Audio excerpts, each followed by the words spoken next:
તો નમસ્કાર મિત્રો, સ્વાગત છે ફરી એકવાર આપણું આજના તાજા નવા હવામાન સમાચારની અંદર.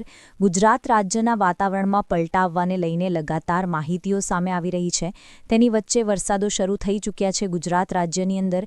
મિત્રો, કમોસમી માવઠાઓની શરૂઆત થઈ ગઈ છે. જી હા દર્શક મિત્રો, જે પ્રમાણે આગાહી આપવામાં આવી હતી એ પ્રમાણેના વરસાદો હવે ગુજરાત રાજ્યની ઉપર ત્રાટકવાના શરૂ થઈ ચૂક્યા છે. છેલ્લા 24 કલાકથી મિત્રો વલસાડ વાપી લાગુના દક્ષિણ ગુજરાતના પટ્ટાની અંદર વરસાદ અતિ ભારે ધોધમાર ફૂંકાઈ રહ્યા છે. ત્યાર પછી હવે આ વરસાદી સિસ્ટમ આખા ગુજરાતમાં ફેલાઈ જવાની છે અને ધીમે ધીમે આ વરસાદો આખા ગુજરાતમાં ફરી એકવાર પડતા તમને જોવા મળવાના છે. ટૂંકમાં જણાવ્યું તો મિત્રો, દિવાળી પહેલાં જે સિસ્ટમ બનવાની હતી એ બની ગઈ છે અને હવે મિત્રો તમારી માટે જે છે તે સમાચાર લઈને અમે આવેલા છીએ અને આ વિડીયોની અંદર તમને કમ્પ્લીટ માહિતી આપવામાં આવશે ગુજરાત રાજ્યના હવામાનને લઈને, કારણ કે નવા વાવાઝોડા વિશે પણ મિત્રો અત્યારે સમાચારો આવી રહ્યા છે. તો જે એક નવું વાવાઝોડું બની રહ્યું છે બંગાળની ખાડીની અંદર, તે મિત્રો તમને જોવા મળવાનું છે લાભ પાંચમના સમયગાળા આસપાસ. તો એ વાવાઝોડાએ પણ અત્યારે હાલ દિશા બદલી છે, તો એના વિશે પણ અમે તમને અપડેટ આપીશું કે કઈ બી દિશા તરફ હવે આ વાવાઝોડું આગળ વધતું જોવા મળી રહ્યું છે અને ગુજરાત માટે કયો થ્રેટ દેખાઈ રહ્યો છે, એટલે કે કયો ખતરો દેખાઈ રહ્યો છે અને હવે પછીની કલાકો ગુજરાત માટે કેવી રહેવાની છે. વાવાઝોડાથી લઈને વરસાદી માવઠાને લગતા પણ સમાચારો સામે આવી રહ્યા છે. તેની વચ્ચે શિયાળા વિશે પણ ઘણી બધી માહિતી મારે તમને આજના વિડીયોની અંદર આપવાની છે. તો વિડીયોને જે છે તે મિત્રો અંત સુધી નિહાળતા રહેજો, જેથી કરીને મિત્રો આ તમામ અપડેટ જે છે ખાસ કરીને તમને મળી જાય. અને ખાસ તો આ ચેનલ ઉપર પહેલીવાર આવ્યા હોય તો મિત્રો ચેનલને સબસ્ક્રાઇબ કરી દેજો, જેથી દરરોજના હવામાન સમાચાર તમને આ ચેનલના માધ્યમથી જે છે તો મિત્રો દરરોજ મળતા રહે. તો ચાલો મિત્રો તૈયારી કરીએ અને હવે શરૂઆત તમને દેખાડી દો મિત્રો. ખાસ કરીને ગુજરાત રાજ્યની અંદર છેલ્લા 2 દિવસ એટલે કે 17 તારીખે વહેલી, 17 તારીખે સવારે અને 16 તારીખે આખો દિવસ વરસાદી ઝાપટાને લઈને અનુમાનો આવી રહ્યા છે. વરસાદો પડ્યા હશે. ત્યારે હવે પછીના 3 દિવસ 18, 19 અને 20 તારીખ ગુજરાત રાજ્ય માટે ભારે રહેવાની છે.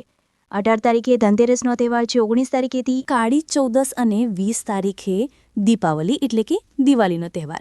ત્યારે મિત્રો મેં તમને અગાઉ પણ આગાહી આપીને જણાવ્યું હતું કે 18થી લઈને 28 તારીખ સુધી ગુજરાતમાં ખતરો બનશે અને ક્યાંક ને ક્યાંક મિત્રો આગાહી જે છે તે સાચી પડતી પણ જોવા મળી છે, કારણ કે ગુજરાત રાજ્ય ઉપર જે વરસાદી માવઠાને લઈને આગાહી આપવામાં આવી હતી તે સાચી પડી છે. માવઠાઓની શરૂઆત ગુજરાત રાજ્ય ઉપર હવે થઈ ગઈ છે અને હવે માત્ર આ ખતરો માવઠાનો રહ્યો નથી, કારણ કે હવે તો મિત્રો જે છે તે એક વાવાઝોડાની પણ મિત્રો જે છે તે ખતરાને ઘરથી વાગી રહી છે.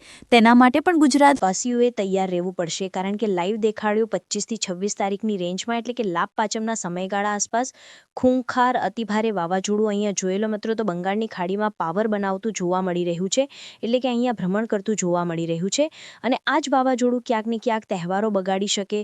અને મિત્રો તમને જણાવે તો અત્યારે હાલ જે વરસાદી માવઠાની શરૂઆત થઈ છે, આ માવઠા મિત્રો જણાવે તો હજુ 18 તારીખથી 25 તારીખ વધારે ભારે જોવા મળશે. તો 18થી 25 માવઠા અને ત્યાર પછી 25 તારીખથી લઈને 30 તારીખ વાવાઝોડું. તો સળંગ હવે 12થી 13 દિવસ ગુજરાત રાજ્યો માટે ભારે દેખાઈ રહ્યા છે. અને આખું વેકેશન દરમિયાન મિત્રો આ માવઠા અને વાવાઝોડાને લઈને મિત્રો જે છે તે ખાસ કરીને સૂચના અને માહિતીઓ સામે આવી રહી છે. તેની વચ્ચે મિત્રો આજના વિડીયોની અંદર આપણે વિસ્તારથી માહિતી મેળવીશું. વાવાઝોડાની દિશા કઈ બાજુ જશે, ક્યાંક ને ક્યાંક હવે શિયાળાની પણ શરૂઆત થઈ છે, તેના વિશે પણ માહિતી મેળવવાની છે. ચાલો મિત્રો વિસ્તારથી માહિતી મેળવીએ. સૌથી પહેલાં મિત્રો હું તમને જણાવું કે આ વિડીયોની અંદર આપણે કયા કયા મુદ્દા કવર કરવાના છે. ટોટલ 2 થી 3 મુદ્દાઓ વિશે વાત કરવાની છે. કયા ક્યાં છે? સૌથી પહેલો મુદ્દો આપણો રહેશે વાવાઝોડા વિશે કમ્પ્લીટ માહિતી રહેશે દિશાની સાથે.